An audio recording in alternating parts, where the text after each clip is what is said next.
Good ಮುದಿಕೆ morning. ಎಲ್ಲರಿಗೂ ನಮಸ್ತೆ. ನಾನು ನಿಮ್ಮ ಚಂದ್ರಹಾಸ್ ಎಸ್ವು, ಪ್ಲಾಟಿನಮ್ ಡೈರೆಕ್ಟರ್ ಮೋದಿಕೇರ್ ಇಂಡಿಯಾ. ಈ ಒಂದು ಸೆಷನಲ್ಲಿ ಮತ್ತೊಂದು ಅದ್ಭುತವಾದಂಥ ಒಂದು ವಿಚಾರದ ಬಗ್ಗೆ, ಹಾಗೆ ಇಡೀ ಪ್ರಪಂಚದಲ್ಲಿ ಅತಿ ಹೆಚ್ಚು ಜನ ಬಳಲ್ತಾ ಇರುವಂತಹ, ಸಫರ್ ಪಡ್ತಾ ಇರುವಂತಹ, ಹಾಗೆ ಆ ಸಮಸ್ಯೆಯಿಂದ ಹಲವಾರು ಅಡ್ಡ ಪರಿಣಾಮಗಳನ್ನು ಅನುಭವಿಸ್ತಾ ಇರುವಂತಹ ಒಂದು ಮೇಜರ್ ಇಶ್ಯೂ ಬಗ್ಗೆ ನಾವು ಈ ಒಂದು ಸೆಷನಲ್ಲಿ ಇವತ್ತು ಮಾತಾಡ್ತಾ ಇದ್ದೀವಿ. ಹಾಗೆ ಆ ಒಂದು ಸಮಸ್ಯೆಗೆ ಪರಿಹಾರವನ್ನು ಕೊಡುವಂಥ ಒಂದು ಕೆಲಸವನ್ನು ಕೂಡ ಮಾಡ್ತಾ ಇದ್ದೀವಿ. ಅದಕ್ಕೋಸ್ಕರ ಅಂತಲೇ ನಮ್ಮ ಹೆಮ್ಮೆಯ ಮೋದಿಕೇರ್ ಕಂಪನಿ ಕಡೆಯಿಂದ ಒಂದು ಹೊಸ ಪ್ರಾಡಕ್ಟ್ ಕೂಡ ಲಾಂಚ್ ಆಗಿದೆ. ಆ್ಯಂಡ್ ಈ ಒಂದು ಪ್ರಾಡಕ್ಟ್ಗೋಸ್ಕರನೂ ಕೂಡ ನಾವು ತುಂಬ ದಿನಗಳಿಂದ ವೆಯ್ಟ್ ಮಾಡ್ತಿದ್ವಿ. ಯಾಕೆ ಅಂತಂದರೆ ತುಂಬ ಜನಗಳಿಗೆ ಈ ಒಂದು ಪ್ರಾಡಕ್ಟಿನ ಅವಶ್ಯಕತೆ ಇತ್ತು. ಹಾಗಾಗಿ ಅವಶ್ಯಕತೆಗೆ ತಕ್ಕಂಥ ಒಂದು ಅವಕಾಶ ಇವತ್ತು ಪ್ರತಿಯೊಬ್ಬರಿಗೂ ಸಿಕ್ಕಿದೆ. ಹಾಗಾದರೆ ಆ ಒಂದು ಪ್ರಾಡಕ್ಟ್ ಎಷ್ಟು ಅವಶ್ಯಕವಾಗಿದೆ, ಆ ಒಂದು ಮಹತ್ತರವಾಗಿರುವಂತಹ ಅಥವಾ ಬೃಹತ್ತಾಕಾರವಾಗಿ ಬೆಳೆದಿರುವಂತಹ ಅನಾರೋಗ್ಯ ಸಮಸ್ಯೆ ಆದರೂ ಏನು, ಅದೆಲ್ಲದರ ಬಗ್ಗೆ ಇವತ್ತು ಒಂದಿಷ್ಟು ವಿಚಾರಗಳನ್ನು ಈ ಸೆಷನಲ್ಲಿ ನಾವು ಡಿಸ್ಕಸ್ ಮಾಡೋಣ. ಮೊದಲನೇದಾಗಿ ಆಲ್ರೆಡಿ ನಿಮಗೆ ಸ್ಕ್ರೀನ್ ನೋಡಿದಾಗಲೇ ಗೊತ್ತಾಗಿರುತ್ತೆ, ಅದು ಸಾಮಾನ್ಯ ಒಂದು ಕಾಯಿಲೆ. ಮುಂಚೆ ಶ್ರೀಮಂತರ ಕಾಯಿಲೆ ಅಂತ ಹೇಳ್ತಿದ್ರು, ಬಟ್ ಇವತ್ತು ಎಲ್ಲರ ಕಾಯಿಲೆ ಅಂತ ಹೇಳ್ಬೋದು. ಅದ್ಯಾವುದಪ್ಪ ಅಂದರೆ ಅದೇ ಡಯಾಬಿಟಿಸ್. ಸಾಮಾನ್ಯವಾಗಿ ನಾವು ಅದನ್ನು ಬ್ಲಡ್ ಶುಗರ್ ಅಂತ ಕರಿತೀವಿ. ಕನ್ನಡದಲ್ಲಿ ಸಕ್ಕರೆ ಕಾಯಿಲೆ ಅಥವಾ ಮಧುಮೇಹ ಅಂತ ನಾವೇನು ಕರಿತೀವಿ. ಈ ಒಂದು ಸಮಸ್ಯೆ ಇವತ್ತು ತುಂಬ ದೊಡ್ಡ ಮಟ್ಟಕ್ಕೆ ಬೆಳೆದಿದೆ. ಹಾಗೆ ತುಂಬ ಜನಗಳು ಈ ಒಂದು ಅನಾರೋಗ್ಯದಿಂದ ಬಳಲ್ತಾ ಇದ್ದಾರೆ. ಹಾಗಿದ್ರೆ ಇದರ ಬಗ್ಗೆ ಒಂದಿಷ್ಟು ಫ್ಯಾಕ್ಟ್ಸ್, ಎಷ್ಟು ದೊಡ್ಡ ಮಟ್ಟಕ್ಕೆ ಈ ಒಂದು ಕಾಯಿಲೆ ಬೆಳೆದಿದೆ ಅನ್ನೋದನ್ನು ನೋಡ್ತಾ ಹೋಗೋಣ. ಮೊದಲು, ಇಡೀ ಪ್ರಪಂಚದಲ್ಲಿ ಈ ಒಂದು ಡಯಾಬಿಟೀಸ್ ಅನ್ನೋದೇನಿದೆ, ಇದು ಲೀಡಿಂಗ್ ಕಾಸ್ ಆಫ್ ಡೆತ್ ಅಂತ ಹೇಳ್ಬೋದು. ಅಂದರೆ ಇವತ್ತೇನು ತುಂಬ ಜನ ಸಾವಿಗೀಡಾಗ್ತಾ ಇದ್ದಾರೆ, ತಮ್ಮ ಉಸಿರನ್ನು ಕಳ್ಕೊಳ್ತಾ ಇದ್ದಾರೆ, ತಮ್ಮ ಕೊನೆಯ ಉಸಿರನ್ನು ಎಣಿಸ್ತಾ ಇದ್ದಾರೆ. ಈ ಥರ ಇರುವಂಥ ಬಹುಸಂಖ್ಯೆಯಲ್ಲಿ ಇರೋವಂಥವರು ಡಯಾಬಿಟೀಸ್ ಪೇಷಂಟ್ಸ್ ಆಗಿರ್ತಾರೆ. ಅಥವಾ ಅದನ್ನು ನಾವು ಸಿಂಪಲ್ ಆಗಿ ಹೇಳೋದಾದರೆ, ಯಾರಿಗೆಲ್ಲ ರಕ್ತದಲ್ಲಿ ಸಕ್ಕರೆಯ ಅಂಶ ಜಾಸ್ತಿ ಇದೆ ಅವರಿಗೆ ಆ ಒಂದು ಸಾವು ಅನ್ನೋದು ಬಹಳ ಬೇಗವಾಗಿ ಬರುತ್ತೆ ಅಂತ ಹೇಳ್ಬೋದು. ಇವತ್ತು ಎಷ್ಟು ದೊಡ್ಡ ಮಟ್ಟಕ್ಕಾಗಿದೆಯಪ್ಪ ಅಂದರೆ, ಕೆಲವೊಂದು ಫ್ಯಾಕ್ಟ್ಸನ್ನು ನೋಡೋದಾದರೆ, ಮೊದಲನೇ ಫ್ಯಾಕ್ಟ್ ಏನಪ್ಪ ಅಂದರೆ, ಇಡೀ ಪ್ರಪಂಚದಲ್ಲಿ ಈಗ ಆಲ್ರೆಡಿ 460 ಮಿಲಿಯನ್ 460 ಮಿಲಿಯನ್ ಪೀಪಲ್ಗೆ ಡಯಾಬಿಟೀಸ್ ಇದೆ. ಅಂದರೆ ಹತ್ತತ್ರ 46 ಕೋಟಿ ಜನಗಳು ಇವತ್ತು ಈ ಭೂಮಿ ಮೇಲೆ ಈ ಒಂದು ಡಯಾಬಿಟೀಸಿಂದ ಬಳಲ್ತಾ ಇದ್ದಾರೆ. ಹಾಗೆ ಒಂದು ರಿಪೋರ್ಟ್ ಹೇಳುತ್ತೆ, 2045 ಇನ್ನೇನು ಬಹಳ ದೂರ ಏನಿಲ್ಲ, ಬಹಳ ಹತ್ರದಲ್ಲಿದ್ದೀವಿ. 2045 ಇಸ್ವಿಯಷ್ಟೊತ್ತಿಗೆ ಇದು 700 ಮಿಲಿಯನ್ ಪೀಪಲ್ಗೆ ರೀಚ್ ಆಗುತ್ತೆ. ಅಂದರೆ 70 ಕೋಟಿ ಜನಕ್ಕೆ ಇಡೀ ಪ್ರಪಂಚದಾದ್ಯಂತ ಈ ಒಂದು ಸಕ್ಕರೆ ಕಾಯಿಲೆ ಬರಬಹುದು ಅಥವಾ ಬರುತ್ತೆ ಅನ್ನುವ ಒಂದು ಸಮೀಕ್ಷೆ ಇದೆ. ಹಾಗೆ ಒಮ್ಮೆ ಚೆಕ್ ಮಾಡ್ಕೊಳ್ಳಿ, ಇದರಲ್ಲಿ ನಾನು ಒಬ್ಬ ಆಗಿರಬೇಕಾ ಅಥವಾ ಆಗಿರಬಾರ್ದಾ, ಒಮ್ಮೆ ಚೆಕ್ ಮಾಡ್ಕೊಳ್ಳಿ.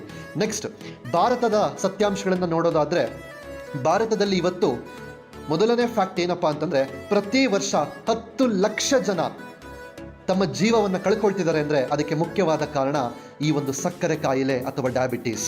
ಹಾಗೆ ಇಡೀ ಪ್ರಪಂಚದಲ್ಲಿ ಏನಾದರೂ 6 ಜನಕ್ಕೆ ಡಯಾಬಿಟೀಸ್ ಇದೆ ಅಂದರೆ, ಇಡೀ ಪ್ರಪಂಚದಲ್ಲಿ 6 ಜನಕ್ಕೆ ಡಯಾಬಿಟೀಸ್ ಪೇಷಂಟ್ಸನ್ನು ನಾವು ಸೆಲೆಕ್ಟ್ ಮಾಡಿಕೊಂಡ್ರೆ ಅದರಲ್ಲಿ ಖಂಡಿತ ಒಬ್ಬರು ಭಾರತೀಯರಿರ್ತಾರೆ. ಅಂದರೆ ಇಡೀ ಪ್ರಪಂಚದಲ್ಲಿರುವಂಥ 6ರಲ್ಲಿ ಒಬ್ಬ ವ್ಯಕ್ತಿ ಆದರೂ ಕೂಡ ಡಯಾಬಿಟೀಸ್ ಪೇಷಂಟ್ ನಮ್ಮ ಭಾರತದವರಾಗಿರ್ತಾರೆ. ಅಂದರೆ ಒಮ್ಮೆ ಚೆಕ್ ಮಾಡ್ಕೊಳ್ಳಿ, ಇಡೀ ಭಾರತದಲ್ಲಿ 6 ಜನಕ್ಕೆ ಒಬ್ಬರಿಗೆ ಪ್ರಪಂಚಕ್ಕೆ ಹೋಲಿಸ್ಕೊಂಡಾಗ ಒಬ್ಬ ಭಾರತೀಯನಿಗೆ ಈ ಒಂದು ಡಯಾಬಿಟೀಸ್ ಇದೆ ಅಂತಂದರೆ ಎಷ್ಟು ಡೇಂಜರಲ್ಲಿ ನಾವಿದ್ದೀವಿ ಅನ್ನೋದನ್ನು ಚೆಕ್ ಮಾಡ್ಕೋಬೇಕು. ಹಾಗೆ ಇವತ್ತು ನಮ್ಮ ಭಾರತ ದೇಶ ಏನಾಗಿದೆಯಪ್ಪ ಅಂದರೆ, diabetes capital of the world. ಅಂದರೆ ಇಡೀ ಪ್ರಪಂಚಕ್ಕೆ ರಾಜಧಾನಿಯಾಗಿದೆ. ಯಾವ ರಾಜಧಾನಿ ಅಂದರೆ ಸಕ್ಕರೆ ಕಾಯಿಲೆಯ ರಾಜಧಾನಿ ಆಗಿದೆ. ಎಂಥ ದುರಂತದಲ್ಲಿ ನಾವೆಲ್ಲ ಇದ್ದೀವಿ. ಹಾಗೆ ಇನ್ನೊಂದು ರಿಪೋರ್ಟ್ ಹೇಳ್ತಾರೆ, ಇಡೀ ಭಾರತದಲ್ಲಿರುವಂತಹ ಪಾಪ್ಯುಲೇಷನ್, ಜನಸಂಖ್ಯೆ ಏನಿದೆ ಅದರಲ್ಲಿ 47% ಜನಕ್ಕೆ, ಅಂದರೆ 2ರಲ್ಲಿ ಒಬ್ಬರಿಗೆ ಡಯಾಬಿಟೀಸ್ ಇದೆ, ಸಕ್ಕರೆ ಕಾಯಿಲೆ ಇದೆ. ಆದರೆ ಅನ್ಅವೇರ್ ಆಫ್ ದೇರ್ ಕಂಡೀಷನ್, ಅಂದರೆ ಅವರಲ್ಲಿ ಸಕ್ಕರೆ ಕಾಯಿಲೆ ಇದೆ ಅನ್ನೋದೇ ಅವ್ರಿಗೆ ಗೊತ್ತಿಲ್ಲ. ಈ ಥರ ಎಷ್ಟೋ ಜನ ಸಕ್ಕರೆ ಕಾಯಿಲೆನ ಬಳಲ್ತಾ ಅವರ ಜೀವವನ್ನು ಕಳ್ಕೊಳ್ತಾ ಇದ್ದಾರೆ. ಅದರ ದುರಂತ ಏನಪ್ಪ ಅಂತಂದರೆ, ಒಂದು ಕಡೆ ಗೊತ್ತಿದ್ದು ಸತ್ತರೆ ಒಂದು ಕಡೆ, ಬಟ್ 47% ಜನ, ಅಂದರೆ 2ರಲ್ಲಿ ಒಬ್ಬರು ಭಾರತೀಯರು ಅವ್ರಿಗೆ ಗೊತ್ತೇ ಇಲ್ಲ ಸಕ್ಕರೆ ಕಾಯಿಲೆ ಇದೆ ಅಂತ, ಆದರೆ ತಮ್ಮ ಜೀವವನ್ನು ಕಳ್ಕೊಳ್ತಾ ಇದ್ದಾರೆ. ನಾವೆಷ್ಟು ಅವೇರ್ ಆಗಿರ್ಬೇಕನ್ನೋದನ್ನು, ಎಷ್ಟು ಅರಿವಿನಲ್ಲಿ ನಾವೆಲ್ಲ ಇರಬೇಕನ್ನೋದನ್ನು ಚೆಕ್ ಮಾಡ್ಕೊಳ್ಳಿ. ನೆಕ್ಸ್ಟ್, 5ನೇ ಫ್ಯಾಕ್ಟ್ ಏನಪ್ಪ ಅಂದರೆ, ಒಳ್ಳೆ ಪಾಸಿಟಿವ್ ಫ್ಯಾಕ್ಟ್ ಏನಪ್ಪ ಅಂತಂದರೆ, ಯಾರಿಗೆಲ್ಲ ಡಯಾಬಿಟೀಸ್ ಇದೆ ಅಂತ ಗೊತ್ತಲ್ಲ, ಹೌದಪ್ಪ ನನಗೆ ಡಯಾಬಿಟೀಸ್ ಇದೆ ಅಂತ ಒಂದಿಷ್ಟು ಜನಗಳಿಗೆ ಗೊತ್ತಲ್ಲ, ಅಂಥದ್ರಲ್ಲಿ 24% ಜನ ಮಾತ್ರ ಅದನ್ನು ಮೇಂಟೈನ್ ಮಾಡೋದು, ಅಥವಾ ಬ್ಲಡ್ ಶುಗರ್, ರಕ್ತದಲ್ಲಿ ಸಕ್ಕರೆಯ ಅಂಶವನ್ನು ನಾರ್ಮಲ್ಲಾಗಿ ಇಡಲಿಕ್ಕೆ ಏನೆಲ್ಲ ಜೀವನ ಶೈಲಿಯನ್ನು ಬದಲಾಯಿಸ್ಕೋಬೇಕು, ಕೇವಲ 24% ಜನ ಮಾತ್ರ. ಯಾರಲ್ಲಿ? ಗೊತ್ತಿರೋರಲ್ಲಿ ಮಾತ್ರ. ಇನ್ನು ಗೊತ್ತಿಲ್ದಿರೋರು ಎಷ್ಟೋ ಜನ ಇದ್ದಾರೆ. ಇನ್ನೊಂದು ಸಮೀಕ್ಷೆ ಏನು ಹೇಳುತ್ತಪ್ಪ ಅಂತಂದರೆ, ಭಾರತದಲ್ಲಿ ಸಕ್ಕರೆ ಕಾಯಿಲೆ 2030ನೇ ಇಸ್ವಿಯಷ್ಟೊತ್ತಿಗೆ 19 ಕೋಟಿ ಜನರಿಗೆ ಈ ಒಂದು ಸಕ್ಕರೆ ಕಾಯಿಲೆ ಬರುತ್ತಂತೆ ಭಾರತದಲ್ಲಿ. ಜಸ್ಟ್ ಯೋಚನೆ ಮಾಡಿ, ಆ ಒಂದು 19 ಕೋಟಿ ನಾನು ಒಬ್ಬ ಆಗಿರಬೇಕಾ ಅಥವಾ ಆಗಿರಬಾರ್ದಾ? ಈ ನಿರ್ಧಾರ ನಿಮ್ಮ ಕೈಯಲ್ಲಿದೆ. ಎಸ್, ಈಗ ನೋಡ್ತಾ ಹೋಗೋಣ. ಹಾಗೆ ನಿಮಗೆಲ್ಲ ಅನ್ನಿಸ್ತಿರ್ಬೋದು, ಸರ್ ಹಾಗಿದ್ರೆ ನಾನು ಊಟ ಮಾಡೋದೇ ತಪ್ಪ, ಸಕ್ಕರೆ ತಿನ್ನೋದೇ ತಪ್ಪ, ಅಥವಾ ನಾನು ಅನ್ನ, ಅಕ್ಕಿ, ಗೋಧಿ ಅಥವಾ ಬೇಳೆ ಕಾಳುಗಳು ಅಥವಾ ಯಾವುದಾದ್ರೂ ಹಣ್ಣು ತರಕಾರಿ ತಿನ್ನೋದೇ ಬೇಡವಾ? ಏನು ತಿಂದೋದ್ರಲ್ಲಿ ಸಕ್ಕರೆ ಅಂಶ ಇದ್ದೇ ಇರುತ್ತಲ್ಲ, ಹಾಗೆ ನಾನು ಎಲ್ಲದನ್ನು ಬಿಟ್ಟು ಕುತ್ಕೋಬೇಕಾ? ಹಾಗಿದ್ರೆ ಹಿಂಗಾದ್ರೆ ಜೀವನ ಏನು? ಹಾಗಿರೋ ಸಕ್ಕರೆ ಅಂಶ ನನ್ನ ದೇಹಕ್ಕೆ ಬೇಡವೇ ಬೇಡವಾ? ಈ ಥರದ ಹಲವಾರು ಪ್ರಶ್ನೆಗಳಿಂದ ನಾವು ತುಂಬಾ ಕನ್ಫ್ಯೂಸ್ ಆಗಿಬಿಟ್ಟಿದ್ದೀವಿ. ಸೊ ಇವತ್ತು ಕ್ಲಾರಿಟಿಯನ್ನು ಪಡ್ಕೊಳ್ಳೋಣ. ಏನಪ್ಪ ಅಂತಂದರೆ, ಮೊದಲು ಬ್ಲಡ್ ಶುಗರ್ ಅಂದರೆ ರಕ್ತದಲ್ಲಿರುವಂಥ ಸಕ್ಕರೆ ಅಂದರೆ ಏನು, ಅದು ಅವಶ್ಯಕತೆ ಇದೆಯಾ, ಬೇಕಾಗಿದೆಯೋ ಅಥವಾ ಬೇಡವಾಗಿದೆಯಾ, ಅಥವಾ ಎಷ್ಟಿರಬೇಕು ಅನ್ನೋದನ್ನು ನೋಡ್ತಾ ಹೋಗೋಣ. ಎಸ್, ಬ್ಲಡ್ ಶುಗರ್ ಅದನ್ನು ನಾವು ಒಂದು ಸೈಂಟಿಫಿಕ್ ಲ್ಯಾಂಗ್ವೇಜಲ್ಲಿ ಗ್ಲೂಕೋಸ್ ಅಂತ ಹೇಳ್ತೀವಿ. ಈ ಒಂದು ರಕ್ತದಲ್ಲಿರುವಂಥ ಸಕ್ಕರೆ ಅಂಶ ಅಥವಾ ಗ್ಲೂಕೋಸ್ ಅಂತ ನಾವೇನು ಹೇಳ್ತೀವಿ, ಇದು ಪ್ರೈಮರಿ ಸೋರ್ಸ್ ಆಫ್ ಎನರ್ಜಿ. ಅಂದರೆ ಒಬ್ಬ ಮನುಷ್ಯನ ದೇಹಕ್ಕೆ ಒಂದು ಬೇಸಿಕ್ ಲೆವೆಲಲ್ಲಿ ಒಂದು ಎನರ್ಜಿ ಬೇಕು, ಶಕ್ತಿ ಬೇಕು ಅಂದರೆ ಅದು ಈ ಒಂದು ಬ್ಲಡ್ ಗ್ಲೂಕೋಸ್ ಅಥವಾ ಬ್ಲಡ್ ಶುಗರಲ್ಲೇ ಸಿಗುವಂಥದ್ದು. ಅರ್ಥ ಆಗ್ತಿದೆಯಾ? ಗ್ಲೂಕೋಸ್ ಅಥವಾ ಬ್ಲಡ್ ಶುಗರ್ ಏನಿದೆ, ಇದು ನನ್ನ ದೇಹಕ್ಕೆ ಒಂಥರ ಫ್ಯೂಯಲ್ ಇದ್ದಂಗೆ. ಓಕೆ, ಅಂದರೆ ಒಂದು ಎನರ್ಜಿಯನ್ನು ಕೊಡುವಂಥ ಒಂದು ಟಾನಿಕ್ ಇದ್ದಂಗೆ. ಓಕೆ, ಅದಿದ್ದರೆ ಮಾತ್ರ ನನ್ನ ದೇಹದ ಎಲ್ಲ ಚಟುವಟಿಕೆಗಳು ಕೂಡ ತುಂಬ ಚೆನ್ನಾಗಾಗೋದು. ಸೊ ಈ ಒಂದು ಗ್ಲುಕೋಸ್ ಏನು ಮಾಡುತ್ತೆ, ಜೀರ್ಣಕ್ರಿಯೆ ಆಗಲಿಕ್ಕೆ ಚೆನ್ನಾಗಿ ಸಹಾಯ ಮಾಡುತ್ತೆ, ದೇಹದಲ್ಲಿ ಶಕ್ತಿಯನ್ನು ಉತ್ಪಾದನೆ ಮಾಡಲಿಕ್ಕೆ ಸಹಾಯ ಮಾಡುತ್ತೆ. ಹಾಗೆ ನನ್ನ ದೇಹದಲ್ಲಿ ಬೇಕಾಗಿರುವಂಥ ಕೆಲವೊಂದು ಪ್ರೋಟೀನ್ಸ್ ಆಗಿರ್ಬೋದು, ಕೆಲವೊಂದು ಫ್ಯಾಟ್ಸನ್ನು ಸಿಂಥಸಿಸ್ ಮಾಡಲಿಕ್ಕೆ ಉಪಯೋಗ ಆಗುತ್ತೆ. ಹಾಗೆ ಈ ಒಂದು ಬ್ಲಡ್ ಶುಗರ್ ಮತ್ತೆ ಏನಕ್ಕೆ ಉಪಯೋಗ ಅಂದರೆ production of energy. Yes, it is the main source of energy. ನನ್ನ ದೇಹಕ್ಕೆ ಶಕ್ತಿ ಉತ್ಪಾದನೆ, ಶಕ್ತಿಯನ್ನು ಒದಗಿಸುವಂಥದ್ದು ಈ ಒಂದು ಬ್ಲಡ್ ಶುಗರ್ ಅಥವಾ ಗ್ಲೂಕೋಸ್. ಹಾಗಾದರೆ ಇಷ್ಟೆಲ್ಲ ಉಪಯೋಗ ಇದ್ದ ಮೇಲೂ ಕೂಡ ಈ ಕಾಯಿಲೆ ಯಾಕೆ ಬರ್ತಾ ಇದೆ?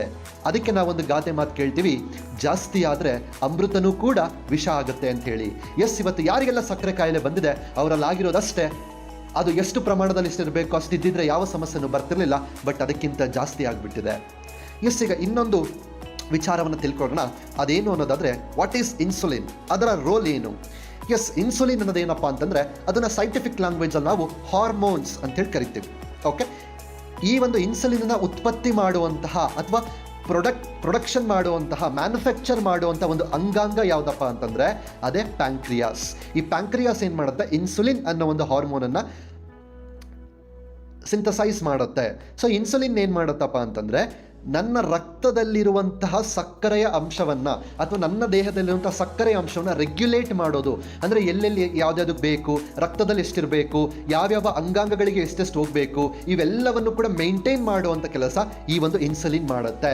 ಸೊ ಈ ಒಂದು ಇನ್ಸುಲಿನ್ ನಾವು ನಮ್ಮ ನಾರ್ಮಲ್ ಲ್ಯಾಂಗ್ವೇಜಲ್ಲಿ ಇದು ಒಂಥರ ವೆಹಿಕಲ್ ಅಂತ ನಾವು ಹೇಳ್ಬೋದು. ಇದು ಒಂಥರ ವೆಹಿಕಲ್ ಇದ್ದಂಗೆ, ಮತ್ತು ಇದು ಒಂದು ಕೀ ಇದ್ದಂಗೆ, ಒಂದು ಲಾಕರಿಗೆ ಒಂದು ಕೀ ಇದ್ದಂಗೆ. ಅದು ಹೇಗೆ ಅಂತ ನೀವು ಮುಂದೆ ತಿಳ್ಕೊಳ್ತೀರಾ. ಮುಂದೆ ನೋಡೋಣ. ಇದು ಮತ್ತೇನು ಮಾಡುತ್ತಪ್ಪ ಅಂತಂದರೆ, ದೇಹದಲ್ಲಿರುವಂತಹ ಶುಗರನ್ನು ಅಥವಾ ಸ್ಟಾರ್ಚನ್ನು ಅಥವಾ ಯಾವುದೇ ಆಹಾರವನ್ನು ಶಕ್ತಿಯಾಗಿ ಪರಿವರ್ತನೆ ಮಾಡಲಿಕ್ಕೂ ಕೂಡ ಈ ಒಂದು ಇನ್ಸುಲಿನ್ ಮಹತ್ತರವಾದ ಕಾರ್ಯವನ್ನು ಮಾಡುತ್ತೆ ಅಂತ ನಾವಿಲ್ಲಿ ಹೇಳ್ಬೋದು. ಸೊ ಅಂಥ ಒಂದು ಮಹತ್ತರವಾದ ಕಾರ್ಯವನ್ನು ಮಾಡಲಿಕ್ಕೆ ಇನ್ಸುಲಿನ್ ಬಹಳ ಪ್ರಮುಖವಾದ ಒಂದು ಪಾತ್ರವನ್ನು ವಹಿಸುತ್ತೆ. ಎಸ್, ಈಗ ನಾವು ಡೀಟೇಲಾಗಿ ನೋಡ್ತಾ ಹೋಗೋಣ. ಈಗ ಬ್ಲಡ್ ಶುಗರ್ ನೋಡಿದ್ವಿ, ಇನ್ಸುಲಿನ್ ನೋಡಿದ್ವಿ. ಸೊ ಎಲ್ಲೆಲ್ಲೆಲ್ಲೆಲ್ಲಿ ವೇರಿಯೇಷನ್ಸ್ ಆದರೆ ಏನು ಆಯಿತು ಅನ್ನೋದಾದರೆ, ನನಗೆ ಸಕ್ಕರೆ ಕಾಯಿಲೆ ಬರುತ್ತೆ. ಸಾಮಾನ್ಯವಾಗಿ ಸಕ್ಕರೆ ಕಾಯಿಲೆ ಹೇಗೆ ಬರುತ್ತೆ? ತುಂಬ ಜನ ನಾವೇನು ಮಾಡ್ತೀವಿ, ಸಕ್ಕರೆ ಕಾಯಿಲೆ ಬಂತು ಅಂತಂದರೆ ಸ್ವೀಟ್ಸ್ ತಿನ್ನೋದು ಬಿಡೋದು, ಅಥವಾ ಊಟ ಮಾಡೋದು ಕಮ್ಮಿ ಮಾಡೋದು, ಅನ್ನ ತಿನ್ನೋದು ಬಿಡೋದು, ಗೋಧಿ ತಿನ್ನೋದು ಬಿಡೋದು, ಈ ಥರ ಏನೇನೋ ನಮಗೇನೇನು ಅನಿಸುತ್ತೋ ಅಥವಾ ನಮ್ಮ ಸುತ್ತಮುತ್ತ ಇರೋರು ಏನು ಹೇಳಿರ್ತೋ ಅದನ್ನು ಮಾಡ್ತೀವಿ. ಆದರೆ ಓಕೆ, ಅದ್ಯಾವುದು ಕೂಡ ತಪ್ಪಲ್ಲ, ಮಾಡೋರು ಮಾಡ್ಬೋದು. ಆದರೆ ನಿಜವಾಗ್ಲೂ ಸಕ್ಕರೆ ಕಾಯಿಲೆ ಯಾಕೆ ಬರುತ್ತೆ ಅದನ್ನು ತಿಳ್ಕೊಂಡು ಅದಕ್ಕೆ ಸರಿಯಾದ ಪರಿಹಾರವನ್ನು ಕೊಟ್ಟರೆ ಆವಾಗ 100% ಸಕ್ಕರೆಯ ಪ್ರಮಾಣವನ್ನು ಮೇಂಟೈನ್ ಮಾಡ್ಬೋದು, ನಾರ್ಮಲ್ ಲೆವೆಲಲ್ಲಿ ಇಟ್ಕೋಬಹುದು. ಇಲ್ಲ ಅಂದರೆ ಮತ್ತೆ ವೇರಿಯೇಷನ್ಸ್ ಆಗ್ತಾನೆ ಇರುತ್ತೆ. ಹಾಗಾದರೆ ಈಗ ನೋಡೋಣ ಸಕ್ಕರೆ ಕಾಯಿಲೆ ಹೇಗೆ ಬರುತ್ತೆ. ಸಿಂಪಲ್ಲಾಗಿ ನೋಡ್ತಾ ಹೋಗೋಣ. ನಾನು ಆವಾಗಲೇ ಹೇಳಿದೆ, ಮೊದಲು ಏನಾಗುತ್ತೆ ನನ್ನ ದೇಹದಲ್ಲಿ ಅನ್ನೋದನ್ನು ನಾನು ಕಂಡುಹಿಡ್ಕೋಬೇಕು. ಓಕೆ, ಮೊದಲು ನಾನು ಊಟ ಮಾಡ್ತೀನಿ. ಊಟ ಮಾಡಿದಂಥ ಆಹಾರ ನನ್ನ ಸ್ಟಮಕ್ ಅಂದರೆ ಹೊಟ್ಟೆ ಭಾಗಕ್ಕೆ ಹೋಗುತ್ತೆ. ಹೊಟ್ಟೆ ಭಾಗದಿಂದ ಅದು ಸಕ್ಕರೆ ಅಂಶವಾಗಿ ಅಥವಾ ಗ್ಲೂಕೋಸ್ ಆಗಿ ರಕ್ತಕ್ಕೆ ಸೇರಿಕೊಳ್ಳುತ್ತೆ. ಓಕೆ, ರಕ್ತಕ್ಕೆ ಸೇರ್ಕೊಂಡ ತಕ್ಷಣ ನೆಕ್ಸ್ಟ್ ಪ್ಯಾಂಕ್ರಿಯಾಸ್ ಏನು ಮಾಡುತ್ತೆ, ಪ್ಯಾಂಕ್ರಿಯಾಸ್ ಕೂಡ ಇನ್ಸುಲಿನನ್ನು ಬಿಡುಗಡೆ ಮಾಡುತ್ತೆ. ಯಾಕೆ? ರಕ್ತದಲ್ಲಿ ಸೇರ್ಕೊಂಡಿರುವಂತಹ ಸಕ್ಕರೆಯ ಅಂಶವನ್ನು ಪ್ರತಿಯೊಂದು ಅಂಗಾಂಗಗಳಿಗೆ, ಪ್ರತಿಯೊಂದು ಜೀವಕೋಶಗಳಿಗೆ ತಲುಪಿಸ್ಬೇಕಲ್ಲ, ಆ ಕೆಲಸವನ್ನು ಮಾಡುವಂಥದ್ದು ಇನ್ಸುಲಿನ್ ಅಂದರೆ ವೆಹಿಕಲ್ ಕೆಲಸ ಮಾಡುತ್ತೆ. ಸೊ ಹಾಗಾಗಿ ನೀವು ಊಟ ಮಾಡಿದಂಥ ಏನು ಊಟ ಮಾಡ್ತೀರೋ ಅದು ಸಕ್ಕರೆಯಾಗಿ ಬದಲಾಗಿ ರಕ್ತಕ್ಕೆ ಸೇರ್ಕೊಂಡ ತಕ್ಷಣ ಪ್ಯಾಂಕ್ರಿಯಾಸ್ ಇನ್ಸುಲಿನ್ ಉತ್ಪತ್ತಿ ಮಾಡುತ್ತೆ. ಇನ್ಸುಲಿನ್ ಏನು ಮಾಡುತ್ತೆ, ಆ ಒಂದು ಸಕ್ಕರೆ ಅಂಶವನ್ನು ಯಾವ್ಯಾವ ಅಂಗಾಂಗಗಳಿಗೆ ತಲುಪಿಸಬೇಕು ಆ ತಲುಪಿಸುವಂಥ ಒಂದು ಕೆಲಸವನ್ನು ಇನ್ಸುಲಿನ್ ಮಾಡುತ್ತೆ, ಸಿಂಪಲ್ ಆಗಿ ಹೇಳೋದಾದರೆ. ಈಗ ಸಕ್ಕರೆ ಕಾಯಿಲೆ ಯಾವ ಅಂಶದಲ್ಲಿ ಬರುತ್ತೆ ಅನ್ನೋದು ನೋಡ್ತಾ ಹೋಗೋದಾದರೆ, yes, when the body does not produce enough insulin, ಅಂದರೆ ನಾನು ಊಟ ಮಾಡಿರ್ತೀನಿ, ರಕ್ತದಲ್ಲಿ ಸಕ್ಕರೆ ಅಂಶ ಸೇರಿಕೊಂಡಿರುತ್ತೆ, ಅದನ್ನು ತಗೊಂಡೋಗಕ್ಕೆ ಏನು ಬೇಕು, ಇನ್ಸುಲಿನ್ ಬೇಕು. ನನ್ನ ದೇಹ ಯಾವಾಗ ಆ ಸಕ್ಕರೆ ಅಂಶವನ್ನು ಅಥವಾ ಗ್ಲೂಕೋಸನ್ನು ತಗೊಂಡೋಗುವಷ್ಟು ಒಂದು ಇನ್ಸುಲಿನನ್ನು ಉತ್ಪತ್ತಿ ಮಾಡೋದಿಲ್ಲ. ಅಂದರೆ ನನ್ನ ದೇಹಕ್ಕೆ ಎಷ್ಟು ಅವಶ್ಯಕತೆ ಇದೆಯೋ ಅಷ್ಟು ಇನ್ಸುಲಿನನ್ನು ಯಾವಾಗ ನನ್ನ ದೇಹ ಉತ್ಪತ್ತಿ ಮಾಡೋದಿಲ್ಲ, ಅಥವಾ ಉತ್ಪತ್ತಿ ಮಾಡಿದರೂ ಕೂಡ ಯಾವ ಹಂತದಲ್ಲಿ ನನ್ನ ದೇಹ ಆ ಒಂದು ಇನ್ಸುಲಿನನ್ನು ಸರಿಯಾದ ರೀತಿಯಲ್ಲಿ ಉಪಯೋಗಿಸ್ಕೊಳ್ಳೋದಿಲ್ಲ, ಅವಾಗ ಏನಾಗುತ್ತಪ್ಪ ಅಂತಂದರೆ ಆ ಒಂದು ಎಲ್ಲ ಗ್ಲೂಕೋಸ್ ಅಂಶ ಅಥವಾ ಸಕ್ಕರೆ ಅಂಶ ಏನಾಗುತ್ತೆ, ರಕ್ತದಲ್ಲೇ ಉಳ್ಕೊಳ್ಳುತ್ತೆ. ಅವಾಗ ನಾವೇನು ಹೇಳ್ತೀವಿ, high blood sugar, high diabetes, ಅಥವಾ ಸಕ್ಕರೆ ಅಂಶ ರಕ್ತದಲ್ಲಿ ಜಾಸ್ತಿ ಆಗಿದೆ ಅಂತ ಹೇಳ್ತೀವಿ. ಅದನ್ನು ನಾವು ನಮ್ಮ ಒಂದು ಸೈಂಟಿಫಿಕ್ ಲ್ಯಾಂಗ್ವೇಜಲ್ಲಿ ಹೈಪರ್ ಗ್ಲೈಸಿಮಿಯಾ ಅಂತೇಳಿ ಕರಿತೀವಿ. ನೆಕ್ಸ್ಟ್, ಇನ್ನು ಕೆಲವೊಂದು ಕಂಡೀಷನಲ್ಲಿ ಏನು ಆಗಿಬಿಡುತ್ತೆ ಅಂತ ನೋಡ್ತಾ ಹೋಗೋದಾದರೆ, ಇದು ತುಂಬ ಜನರಲ್ಲಿ ಆಗಲ್ಲ, ಕೆಲವರಲ್ಲಿ ಮಾತ್ರ ಈ ಒಂದು ಕಂಡೀಷನ್ ನೋಡ್ಬೋದು. ಏನಾಗುತ್ತಪ್ಪ ಅಂದರೆ ರಕ್ತದಲ್ಲಿ ಸ್ವಲ್ಪ ಸಕ್ಕರೆ ಅಂಶ ಜಾಸ್ತಿ ಇರುತ್ತೆ. ಅವಾಗ ಏನು ಮಾಡುತ್ತೆ, ನಮ್ಮ ಬಾಡಿ ಇನ್ಸುಲಿನನ್ನು ಜಾಸ್ತಿ ಪ್ರೊಡ್ಯೂಸ್ ಮಾಡುತ್ತೆ. ಪ್ರೊಡ್ಯೂಸ್ ಮಾಡ್ತಾ ತುಂಬ ಅವಶ್ಯಕತೆಗಿಂತ ಮೀರಿದ್ದು ಜಾಸ್ತಿ ಪ್ರೊಡ್ಯೂಸ್ ಮಾಡಿಬಿಡುತ್ತೆ. ಸೊ ಇಂಥ ಸಂದರ್ಭದಲ್ಲಿ ಏನಾಗುತ್ತಪ್ಪ ಅಂತಂದರೆ ಮತ್ತೆ ರಕ್ತದಲ್ಲಿ ಸಕ್ಕರೆ ಅಂಶ ಕಡಿಮೆ ಆಗಿಬಿಡುತ್ತೆ. ಯಾಕೆ ಹೇಳಿ, ಇನ್ಸುಲಿನ್ ಜಾಸ್ತಿ ಆಗಿಬಿಡುತ್ತಲ್ಲ, ಅದೆಲ್ಲ ರಕ್ತದಲ್ಲಿರುವಂತಹ ಎಷ್ಟು ಸಕ್ಕರೆ ಅಂಶ ಇರಬೇಕು ಅಷ್ಟು ಬಿಡಬೇಕಿತ್ತು, ಬಟ್ ಎಲ್ಲವನ್ನು ತಗೊಂಡು ಹೋಗ್ಬಿಡ್ತು. ಅವಾಗ ಮತ್ತೇನಾಯಿತು, ರಕ್ತದಲ್ಲಿ ಸಕ್ಕರೆ ಅಂಶ ಕಡಿಮೆ ಆಯಿತು. ಅದನ್ನೇ ನಾವೇನಂತ ಹೇಳೋದು, ಲೋ ಶುಗರ್, ಲೋ ಡಯಾಬಿಟೀಸ್. ಅದು ನಾವು ಸೈಂಟಿಫಿಕ್ ಲ್ಯಾಂಗ್ವೇಜಲ್ಲಿ ಹೈಪೋಗ್ಲೈಸಿಮಿಯಾ. ಸೊ ನಾವು ಇಷ್ಟರಲ್ಲಿ ಏನು ಅರ್ಥ ಮಾಡ್ಕೋಬಹುದು ನೋಡಿ, ಯಾವುದು ಕೂಡ ಜಾಸ್ತಿನೂ ಆಗಬಾರ್ದು, ಯಾವುದು ಕೂಡ ಕಡಿಮೆನೂ ಆಗಬಾರ್ದು, ಎಲ್ಲವನ್ನು ಕೂಡ ಸಮತೋಲನದಿಂದ ಮೇಂಟೈನ್ ಮಾಡಿದ್ರೆ ಮಾತ್ರ ನನ್ನ ಆರೋಗ್ಯ ಅತ್ಯುತ್ತಮವಾಗಿರುತ್ತೆ. ಹಾಗಾಗಿ ನನ್ನ ಆರೋಗ್ಯಕ್ಕೆ ನಾನು ಪ್ರತಿದಿನ ಕಾನ್ಸಂಟ್ರೇಷನ್ ಮಾಡಬೇಕು, ಪ್ರತಿದಿನ ಅದಕ್ಕೆ ಫೋಕಸ್ ಮಾಡಬೇಕು. ಎಸ್, ಈಗ ಇನ್ ಡೀಟೇಲ್ ಆಗಿ ಹೋಗೋಣ, ಯಾವ ರೀತಿ ಈ ಒಂದು ಸಕ್ಕರೆ ಕಾಯಿಲೆ ಬರುತ್ತೆ ಇದನ್ನು ನಾವೀಗ ಸ್ಟೆಪ್ ಬೈ ಸ್ಟೆಪ್ ಅರ್ಥ ಮಾಡ್ಕೊಳ್ಳೋಣ. ಸೊ ಮೊದಲು ಈ ಭಾವಚಿತ್ರವನ್ನು ನಿಮಗೇನು ನಿಮ್ಮ ಸ್ಕ್ರೀನ್ ಮೇಲೆ ಕಾಣಿಸ್ತಾ ಇದ್ದಾರೆ, ಈ ಒಂದು ಫೋಟೋವನ್ನು ನೀಟಾಗಿ ಅಬ್ಸರ್ವ್ ಮಾಡಿ ಇದನ್ನು ನಾವೀಗ ಸ್ಟೆಪ್ ಬೈ ಸ್ಟೆಪ್ ಅರ್ಥ ಮಾಡ್ಕೊಳ್ತಾ ಹೋಗೋಣ. ಓಕೆ, ಎಸ್, ಏನೆಲ್ಲ ಆಗುತ್ತೆ ಸ್ಟೆಪ್ ಬೈ ಸ್ಟೆಪ್, ಸಕ್ಕರೆ ಕಾಯಿಲೆ ಬರಲಿಕ್ಕೆ ಹೇಗೆ ಸಾಧ್ಯ ಅನ್ನೋದನ್ನ ಈಗ ನೋಡೋದಾದರೆ, ಮೊದಲನೇ ಕೆಲಸ, ನಾನು ಊಟ ಮಾಡ್ತೀನಿ. ಊಟ ಮಾಡಿದ ತಕ್ಷಣ ಎಲ್ಲಿಗೆ ಹೋಗುತ್ತೆ, ಹೊಟ್ಟೆ, ಸ್ಟಮಕ್. ಸ್ಟೆಪ್ ನಂಬರ್ 1 ಏನು, stomach converts food to glucose. ಹೊಟ್ಟೆಗೆ ಊಟ ಹೋಯಿತು, ಊಟ ಇದ್ದಿದ್ದು ಗ್ಲೂಕೋಸಾಗಿ ಕನ್ವರ್ಟ್ ಆಯಿತು. ಎರಡನೇ ಸ್ಟೆಪ್ ಏನು, ಆ ಗ್ಲೂಕೋಸು ಹೊಟ್ಟೆಲ್ಲೇ ಇರುತ್ತಾ, ಇಲ್ಲ, ಬ್ಲಡ್ ಸ್ಟ್ರೀಮ್ ಅಂದರೆ ರಕ್ತಕ್ಕೆ ಸೇರಿಕೊಳ್ಳುತ್ತೆ. ರಕ್ತ ಹರಿಯುವಂಥ ಒಂದು ಪೈಪ್ ಇರುತ್ತಲ್ಲ, ಆ ಒಂದು ಪೈಪಿಗೆ, ನಾಳಗಳಿಗೆ ಅದು ಸೇರಿಕೊಳ್ಳುತ್ತೆ. ನೆಕ್ಸ್ಟ್ ಏನಾಗುತ್ತೆ, ಯಾವಾಗ ಗ್ಲೂಕೋಸ್ ಅನ್ನೋದು ರಕ್ತಕ್ಕೆ ಸೇರಿಕೊಳ್ಳುತ್ತೋ ಇಮಿಡಿಯೇಟ್ಲಿ ಸ್ಟೆಪ್ ನಂಬರ್ 3 ಏನಾಗುತ್ತೆ, ಪ್ಯಾಂಕ್ರಿಯಾಸ್ ಅನ್ನೋದು ಇಮಿಡಿಯೇಟಾಗಿ ಇನ್ಸುಲಿನನ್ನು ಪ್ರೊಡ್ಯೂಸ್ ಮಾಡುತ್ತೆ. ಸೊ ಇಂಥ ಸಂದರ್ಭದಲ್ಲಿ ಏನಾಗುತ್ತಪ್ಪ ಅಂತಂದರೆ, ಕೆಲವೊಂದು ಟೈಮು ಇನ್ಸುಲಿನ್ ಬೇಕಾದಷ್ಟು ಉತ್ಪತ್ತಿ ಆಗೋದಿಲ್ಲ, ಅಥವಾ ಇನ್ಸುಲಿನ್ ಉತ್ಪತ್ತಿ ಆದರೂ ಕೂಡ ನನ್ನ ದೇಹದಲ್ಲಿರುವಂಥ ಅಂಗಾಂಗಗಳು ಅಥವಾ ಜೀವಕೋಶಗಳು ಆ ಇನ್ಸುಲಿನನ್ನು ಸರಿಯಾದ ರೀತಿ ಉಪಯೋಗಿಸ್ಕೊಳ್ಳಲ್ಲ. ಅವಾಗೇನಾಗುತ್ತೆ, ಗ್ಲೂಕೋಸ್ ಇದ್ದಿದ್ದು ಪ್ರತಿಯೊಂದು ಜೀವಕೋಶಗಳಿಗೂ ಪ್ರತಿಯೊಂದು ಅಂಗಾಂಗಗಳಿಗೂ ಹೋಗಬೇಕಿತ್ತಲ್ಲ, ಅವಾಗ ಏನಾಗುತ್ತಪ್ಪ ಅಂತಂದರೆ 4ನೇ ಸ್ಟೆಪ್ಪಲ್ಲಿ ಈ ಗ್ಲೂಕೋಸ್ ಅನ್ನೋದು ಯಾವಾಗ ನನ್ನ ದೇಹ ಸರಿಯಾಗಿ ಉಪಯೋಗಿಸ್ಕೊಳ್ಳಲ್ವೋ ಎಲ್ಲೂ ಕೂಡ ಅದು ಹೋಗೋದಿಲ್ಲ. ಅದು ಹೋಗಬೇಕಾಗಿರೋಂಥ ಒಂದು ಡೆಸ್ಟಿನಿ, ಒಂದು ಫೈನಲ್ ಪಾಯಿಂಟಿಗೆ ರೀಚ್ ಆಗಬೇಕಿತ್ತು, ರೀಚ್ ಆಗ್ದಲೇ ಆ ಸಕ್ಕರೆಲ್ಲೇ ಉಳ್ಕೊಂಡ್ಬಿಡುತ್ತೆ. ಅವಾಗ ಏನಾಗುತ್ತೆ, ಅವಾಗಲೇ ನಾವು ಹೇಳ್ತೀವಿ 5ನೇ step, glucose level increase in blood. ಅಂದರೆ ನೋಡಿ, ಸಕ್ಕರೆ ಅಂಶ ದೇಹದ ಎಲ್ಲ ಭಾಗಕ್ಕೂ ಹೋಗಬೇಕಿತ್ತು, ಬಟ್ ಇನ್ಸುಲಿನ್ ಕರೆಕ್ಟಾಗಿ ಉತ್ಪತ್ತಿ ಆಗಿಲ್ಲ, ಅಥವಾ ದೇಹ ಇನ್ಸುಲಿನ್ನ ಕರೆಕ್ಟಾಗಿ ಬಳಸ್ಕೊಳ್ತಾ ಇಲ್ಲ. ಹಾಗಾಗಿ ನಿಮ್ಮ ದೇಹದಲ್ಲಿ ಸಕ್ಕರೆಯ ಅಂಶ ರಕ್ತದಲ್ಲೇ ಉಳ್ಕೊಂಡ್ಬಿಟ್ಟಿದೆ, ಹಾಗಾಗಿ ನಿಮಗೆ ಡಯಾಬಿಟೀಸ್ ಬಂದಿದೆ ಅಂತ ಹೇಳ್ತಾರೆ. ಕರೆಕ್ಟಾ? ಹಾಗಾದರೆ ಇದು ಸಕ್ಕರೆ ಕಾಯಿಲೆ ಬರುವಂಥ ವಿಧಾನ. ಈಗ ನಾವು ನೋಡೋಣ high blood sugar. Okay, high blood sugar ಏನು ಬರುತ್ತೆ, ಅದಕ್ಕೆ ಮುಖ್ಯವಾದ ಕಾರಣ ಇನ್ಸುಲಿನ್ ಮತ್ತು ನನ್ನ ದೇಹ. ಕರೆಕ್ಟಾ? ನಾನು ಏನೇ ಊಟ ಮಾಡಿದ್ರೆ ಒಂದು ಇನ್ಸುಲಿನ್ ಕರೆಕ್ಟಾಗಿ ಕೆಲಸ ಮಾಡಬೇಕು, ಇಲ್ಲ ಇನ್ಸುಲಿನ್ ಬಂದರೆ ಅದನ್ನು ದೇಹ ಕರೆಕ್ಟಾಗಿ ಅಕ್ಸೆಪ್ಟ್ ಮಾಡ್ಕೋಬೇಕು. ಇಲ್ಲಿ ಯಾಕೆ ಈ ಥರ ವೇರಿಯೇಷನ್ಸ್ ಆಗ್ತಾ ಇದೆ, ಆ ಕಾರಣ ಏನು ಅನ್ನೋದನ್ನು ನೋಡ್ತಾ ಹೋಗೋಣ. ಎಸ್, ಮೊದಲನೇದೇನು ನಾವು ಹೇಳಿದ್ವಿ, body does not produce enough insulin. ಕೆಲವೊಂದು ಸಲ ದೇಹದಲ್ಲಿ ಬೇಕಾಗಿರುವಷ್ಟು ಇನ್ಸುಲಿನ್ ಉತ್ಪತ್ತಿ ಆಗಲ್ಲ. ಸರಿ, ಆಗಲ್ಲಪ್ಪ, ಯಾಕಾಗಲ್ಲ ಅದನ್ನು ತಿಳ್ಕೊಬೇಕಲ್ಲ. ಯಾಕಾಗಲ್ಲ ಅಂತಂದರೆ, ಇನ್ಕೆಪಬಿಲಿಟಿ ಆಫ್ ಪ್ಯಾಂಕ್ರಿಯಾಸಿಗೆ ಆ ಒಂದು ಸಾಮರ್ಥ್ಯವನ್ನು ಕಳ್ಕೊಂಡಿರುತ್ತೆ. ಯಾಕೆ, ಆ ಪ್ಯಾಂಕ್ರಿಯಾಸಲ್ಲಿರುವಂಥ ಜೀವಕೋಶಗಳೇನಿರುತ್ತೆ ಅದು ವೀಕ್ ಆಗಿರ್ತದೆ, ದುರ್ಬಲವಾಗಿರ್ತದೆ. ಸರಿ ಸರ್, ಆಯಿತು, ಆ ಪ್ಯಾಂಕ್ರಿಯಾಸ್ ಅಲ್ಲಿರುವಂಥ ಜೀವಕೋಶಗಳು ಯಾಕೆ ದುರ್ಬಲ ಆಯಿತು?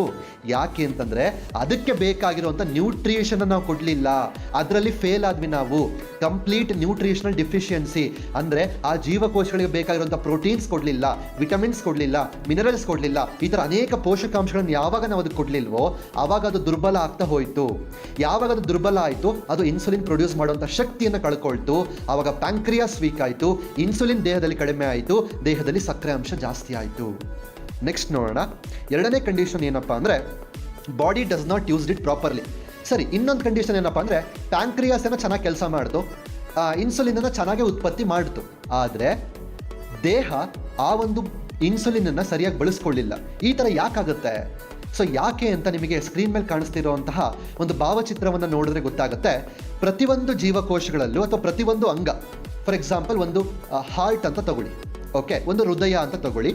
ಹೃದಯಕ್ಕೆ ಇನ್ಸುಲಿನ್ ರಿಸೆಪ್ಟಾರ್ಸ್ ಅಂತ ಹೇಳಿರುತ್ತೆ. ಅಂದರೆ ಈ ಇನ್ಸುಲಿನ್ ಅಂತ ಏನಪ್ಪ ಅಂದರೆ ಒಂದು ಕೀ ಇದ್ದಂಗೆ. ಓಕೆ, ಮೊದಲು ಏನಾಗುತ್ತೆ, ಊಟ ಮಾಡಿದ್ದು ಸಕ್ಕರೆ ಆಗಿ ರಕ್ತದಲ್ಲಿ ಸೇರ್ಕೊಳ್ಳುತ್ತೆ, ರಕ್ತದ ಮುಖಾಂತರ ಹೃದಯದ ಹತ್ರ ಹೋಗುತ್ತೆ. ಉದಾಹರಣೆಗೆ ತಗೊಳ್ಳಿ, ಹೃದಯದ ಹತ್ರ ಸಕ್ಕರೆ ಅಂಶ ಹೋಯಿತು, ಇಮಿಡಿಯೇಟ್ಲಿ ಜೊತೆಗೆ ಏನು ಹೋಯಿತು, ಪ್ಯಾಂಕ್ರಿಯಾಸ್ ಕೂಡ ಹೋಯಿತು. ಮೊದಲು ಹೃದಯದ ಹತ್ರ ಹೋಗೋದು ಯಾವುದು? ಪ್ಯಾಂಕ್ರಿಯಾಸ್. ಯಾಕೆ ಪ್ಯಾಂಕ್ರಿಯಾಸ್ ಹೋಗ್ಬೇಕಂದ್ರೆ ಇನ್ಸುಲಿನ್, ಪ್ಯಾಂಕ್ರಿಯಾಸ್ ಉತ್ಪತ್ತಿ ಮಾಡಿರುವಂಥ ಇನ್ಸುಲಿನ್ನು ಮೊದಲು ಹೃದಯದ ಹತ್ರ ಹೋಗುವಂಥದ್ದು. ಇನ್ಸುಲಿನ್ ಹೃದಯದ ಹತ್ರ ಹೋದ್ಮೇಲೆ ಅಲ್ಲಿ ಇನ್ಸುಲಿನ್ ರಿಸೆಪ್ಟಾರ್ಸ್ ಅಂತ ಇರುತ್ತೆ, ಅಂದರೆ ಒಂದು ಲಾಕ್ ಇರುತ್ತೆ. ಆ ಹೃದಯದಲ್ಲಿರುವಂಥ ಜೀವಕೋಶಗಳಿಗೆ ಒಂದು ಲಾಕ್ ಇರುತ್ತೆ. ಆ ಲಾಕನ್ನು ಓಪನ್ ಮಾಡುವಂಥ ಕೀ ಯಾವುದು? ಆ ಕೀನೇ ಇನ್ಸುಲಿನ್. ಇನ್ಸುಲಿನ್ ಹೋಗಬೇಕು, ಆ ಕೀನ ಓಪನ್ ಮಾಡಬೇಕು. ಆ ಕೀ ಓಪನ್ ಆಯಿತು ಅಂದ ತಕ್ಷಣ ಏನಾಗುತ್ತೆ, ಸಕ್ಕರೆ ಅಂಶ ಅಥವಾ ಎನರ್ಜಿ ಲೆವೆಲ್ ಹೃದಯಕ್ಕೆ ಸೇರಿಕೊಳ್ಳುತ್ತೆ. ಅವಾಗ ಹೃದಯ ತುಂಬ ಚೆನ್ನಾಗಿ ಕೆಲಸ ಮಾಡುತ್ತೆ. ಕೆಲವೊಂದು ಕಂಡೀಷನಲ್ಲಿ ಏನಾಗುತ್ತಪ್ಪ ಅಂದರೆ ಇನ್ಸುಲಿನ್ನು ಹೃದಯದಲ್ಲಿರುವಂಥ ಜೀವಕೋಶಗಳ ಹತ್ರ ಹೋಗುತ್ತೆ. ಆ ಹೃದಯದಲ್ಲಿರುವಂಥ ಇನ್ಸುಲಿನ್ ರಿಸೆಪ್ಟಾರ್ಸ್ ಅಂತ ಇರುತ್ತಲ್ಲ, ಆ ಜೀವಕೋಶಗಳಲ್ಲಿ ಇನ್ಸುಲಿನ್ ರಿಸೆಪ್ಟಾರ್ಸ್ ಅಂತ, ಅದೇನು ಮಾಡುತ್ತಪ್ಪ ಅಂತಂದರೆ ಆ ಇನ್ಸುಲಿನನ್ನು ಒಳಗೆ ಕರ್ಕೊಳ್ಳಲ್ಲ. ಬಾ, ನನ್ನನ್ನು ಓಪನ್ ಮಾಡು, ನಾನೀಗ ಲಾಕ್ ಆಗಿದ್ದೀನಿ, ನನ್ನನ್ನು ಓಪನ್ ಮಾಡು ಅಂತ ಅದು ಸೇರಿಸ್ಕೊಳ್ಳಲ್ಲ. ಅದು ಅಂದರೆ ಅದ್ರ ಜೊತೆಗೆ ಅದು ಹೊಂದ್ಕೋಬೇಕು, ಬಾಂಡ್ ಆಗಬೇಕು, ಬೈಂಡ್ ಆಗಬೇಕು.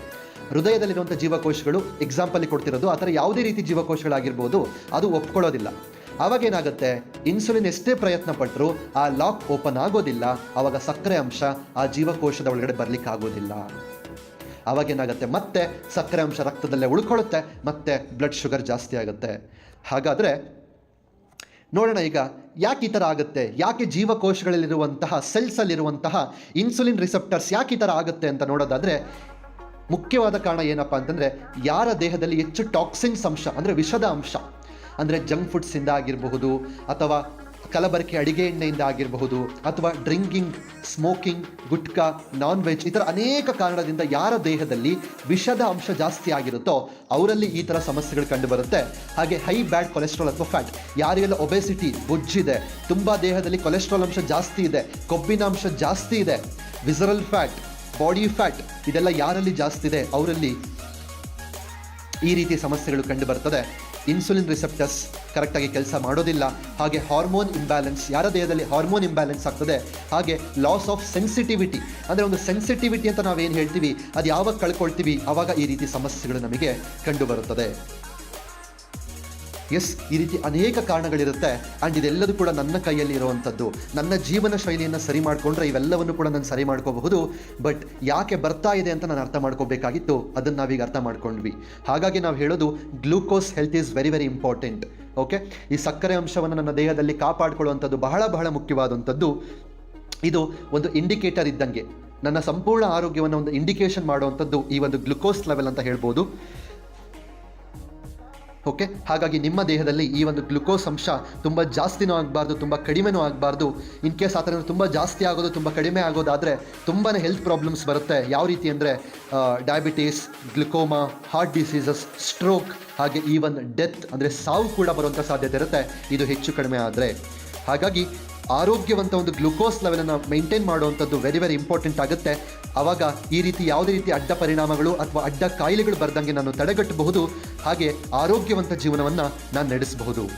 ಎಸ್, ಹಾಗಾಗಿ ಈಗ ನೋಡ್ತಾ ಹೋಗೋಣ, ಯಾರಿಗೆಲ್ಲ ಈ ಒಂದು ಡಯಾಬಿಟೀಸ್ ಸಮಸ್ಯೆ ಇದೆ, ತುಂಬ ವರ್ಷದಿಂದ ಅಥವಾ ಕೆಲವು ದಿನಗಳಿಂದ ಹೈ ಬ್ಲಡ್ ಶುಗರ್ ಇದೆ, ಹೈ ಗ್ಲೂಕೋಸ್ ಇದೆ ಅಂತ ಯಾರೆಲ್ಲ ಫೀಲ್ ಮಾಡ್ತಾ ಇದ್ದೀರಾ ಅವ್ರುಗಳಿಗೋಸ್ಕರ ಅಂತಲೇ ನಾನು ಪ್ರಾರಂಭದಲ್ಲೇ ಹೇಳಿದೆ, ತುಂಬ ಖುಷಿಯಾಗುತ್ತೆ. ಯಾಕೆಂದರೆ ಇವತ್ತು ಭಾರತ ಸಕ್ಕರೆ ಕಾಯಿಲೆಯಲ್ಲಿ ರಾಜಧಾನಿ ಆಗಿದೆ. ಅದನ್ನು ಹೋಗ್ಲಾಡಿಸ್ಬೇಕು ನಾವು ಅನ್ನೋದಾದರೆ, ಆರೋಗ್ಯವಂತ ಭಾರತ ದೇಶವನ್ನು ಕಟ್ಟಬೇಕಂತಂದರೆ ಎಲ್ಲವರನ್ನು ಸಕ್ಕರೆ ಕಾಯಿಲೆಯಿಂದ ಹೊರಗೆ ತಂದು ಎಲ್ಲರ ದೇಹದಲ್ಲೂ ಸಕ್ಕರೆಯ ಅಂಶವಾದ ಪ್ರಮಾಣವನ್ನು ಸಮತೋಲನದಿಂದ ಕಾಪಾಡಬೇಕಾಗಿತ್ತು.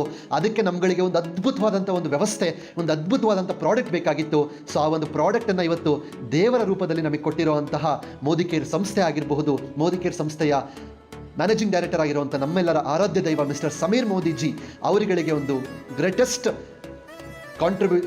ಗ್ರ್ಯಾಟಿಟ್ಯೂಡ್ ಕೊಡ್ತಾ, ಸೊ ಈ ಒಂದು ಪ್ರಾಡಕ್ಟ್ ಈ ಥರ ಅನೇಕ ಜನಗಳಿಗೆ ಒಂದು ಪರಿಹಾರವನ್ನು ಕೊಡಬಲ್ಲಂತಹ, ಅನೇಕ ಜನಗಳಿಗೆ ಈ ಸಮಸ್ಯೆಯಿಂದ ಹೊರಗೆ ಬರಲಿಕ್ಕೆ ಸಹಾಯವನ್ನು ಮಾಡಬಲ್ಲಂತಹ ಒಂದು ಅತ್ಯದ್ಭುತವಾದಂಥ ಒಂದು ಪ್ರಾಡಕ್ಟ್ ಇವತ್ತು ನಾವು ಇಂಟ್ರೊಡ್ಯೂಸ್ ಮಾಡ್ತಾ ಇದ್ದೀವಿ. ತುಂಬ ಖುಷಿಯಿಂದ ಇಂಟ್ರೊಡ್ಯೂಸ್ ಮಾಡ್ತಾ ಇದ್ದೀನಿ.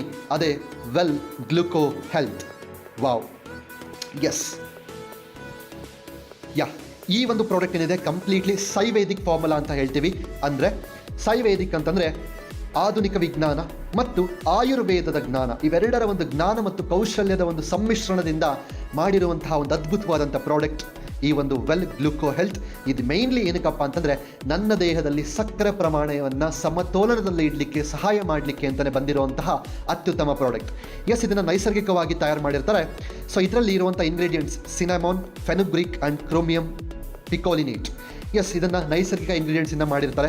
ಸೊ ಚಕ್ಕೆ, ಹಾಗೆ ನಾವೇನು ಮೆಂತೆ ಅಂತ ಹೇಳ್ತೀವಿ ಅದರಿಂದ, ಹಾಗೂ ಆಗಲಕಾಯಿ ಅಂತ ನಾವೇನು ಹೇಳ್ತೀವಿ, ಈ ರೀತಿ ಒಂದು ನೈಸರ್ಗಿಕ ಇಂಗ್ರೀಡಿಯೆಂಟ್ಸಿಂದ ಈ ಒಂದು ಪ್ರಾಡಕ್ಟನ್ನು ತಯಾರು ಮಾಡಿರ್ತಾರೆ. ಸೊ ಈ ಒಂದು ಪ್ರಾಡಕ್ಟ್ ಏನೆಲ್ಲ ಕೆಲಸ ಮಾಡುತ್ತೆ ಅಂತ ನೋಡ್ತಾ ಹೋಗೋಣ. ಸೊ ಈ ಒಂದು ಪ್ರಾಡಕ್ಟ್ ಅಡ್ವಾನ್ಸ್ ಫಾರ್ಮುಲಾ ಆಗಿರುತ್ತೆ. So healthy blood sugar level, ಅಂದರೆ ರಕ್ತದಲ್ಲಿ ಆರೋಗ್ಯವಂತ ಸಕ್ಕರೆ ಪ್ರಮಾಣವನ್ನು ಕಾಪಾಡಲಿಕ್ಕೆ, ಮೇಂಟೈನ್ ಮಾಡಲಿಕ್ಕೆ ಸಪೋರ್ಟ್ ಮಾಡ್ತದೆ. ಹಾಗೆ ನನ್ನ ದೇಹದಲ್ಲಿ ಕಾರ್ಬೋಹೈಡ್ರೇಟ್ಸ್ ಆಗಿರ್ಬೋದು, ಫ್ಯಾಟ್ಸ್ ಆಗಿರ್ಬೋದು, ಪ್ರೋಟೀನ್ಸ್ ಆಗಿರ್ಬೋದು, ಅದನ್ನು ನೀಟಾಗಿ ಬ್ರೇಕ್ ಡೌನ್ ಮಾಡಿ ನಿಧಾನವಾಗಿ ನಮ್ಮ ರಕ್ತಕ್ಕೆ ಸೇರಿಸಲಿಕ್ಕೆ, ಹಾಗೆ ಅದರ ಒಂದು ಕಾರ್ಯವನ್ನು ಸಮತೋಲನದಿಂದ ಮೇಂಟೈನ್ ಮಾಡಲಿಕ್ಕೆ ತುಂಬ ಚೆನ್ನಾಗಿ ಸಪೋರ್ಟ್ ಮಾಡುತ್ತೆ.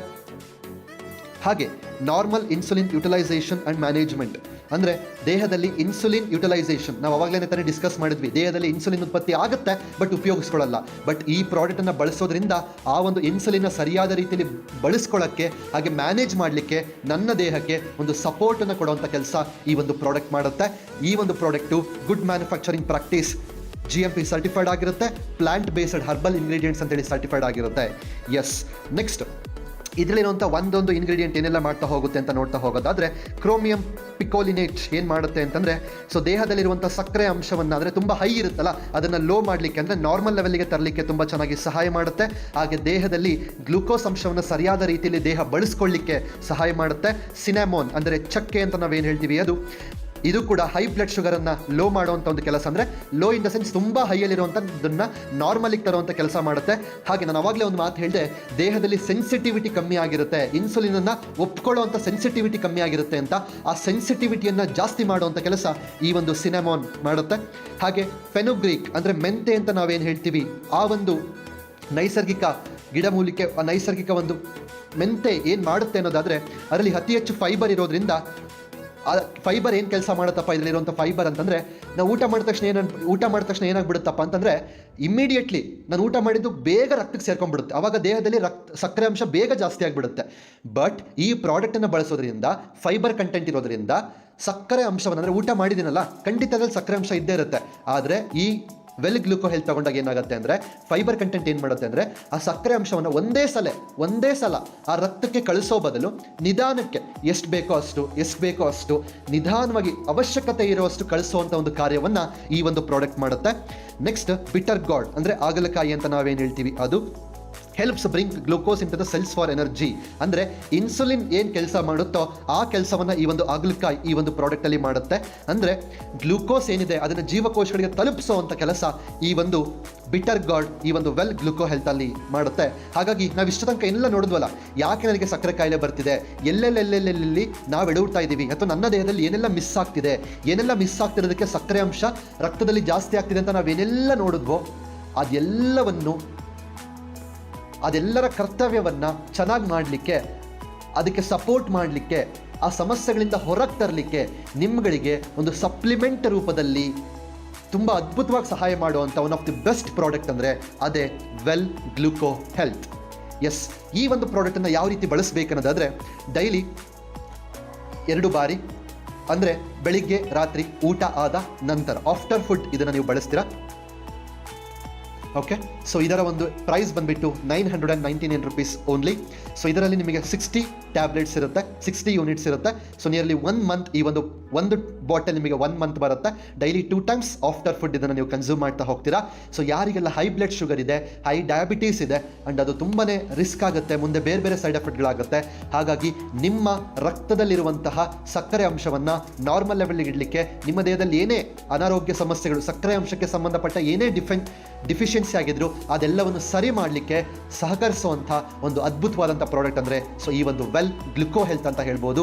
ಐ ಹೋಪ್ ಸೊ ಇವತ್ತಿನ ಒಂದು ನಾಲೆಡ್ಜ್ ಡಯಾಬಿಟೀಸ್ ಬಗ್ಗೆ ನಿಮಗೆ ಸಂಪೂರ್ಣವಾದಂಥ ಒಂದು ಜ್ಞಾನವನ್ನು ಬಹಳ ಸಿಂಪಲ್ ಆಗಿ ನಿಮಗೆ ಅರ್ಥ ಮಾಡಿಸುವಂಥ ಒಂದು ಪ್ರಯತ್ನವನ್ನು ಮಾಡಿದ್ದೀನಿ ಅಂತ ತಿಳ್ಕೊಳ್ತೀನಿ.